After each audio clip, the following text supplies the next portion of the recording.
Upang masiguro ang ligtas at payapang Undas 2025, mas pinaigting ng buong pwersa ng Police Regional Office 1 ang kampanya kontra kriminalidad. Police Corporal Joanna Marie de los Santos, ibalita mo.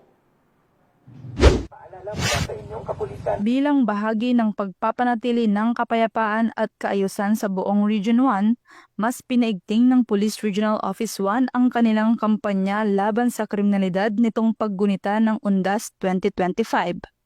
Sa direktiba ni Police Brigadier General Dindo R. Reyes, Regional Director ng Police Regional Office 1, idineploy ang mga pulis sa iba't ibang lugar ng pagtitipon tulad ng mga sementeryo, simbahan, terminal at pangunahing lansangan upang matiyak ang seguridad ng publiko.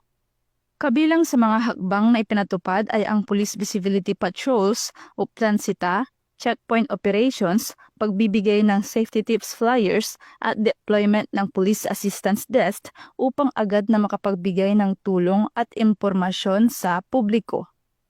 Ayon sa pamunuan ng PRO1, layunin ng pinaigting na operasyon na maiwasan ang anumang uri ng krimen at aksidente, lalo na sa panahon ng pagdagsa ng biyahero at ng mga bibisita sa sementeryo.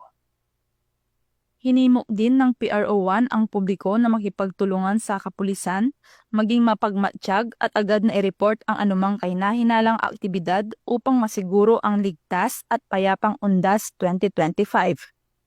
Sa pamamagitan ng patuloy na pagpapatupad ng mga programa at operasyon, nananatiling matatag ang PRO1 sa kanilang layunin na itaguyod ang serbisyong mabilis, tapat at nararamdaman para sa mamamayan ng Ilocos Region.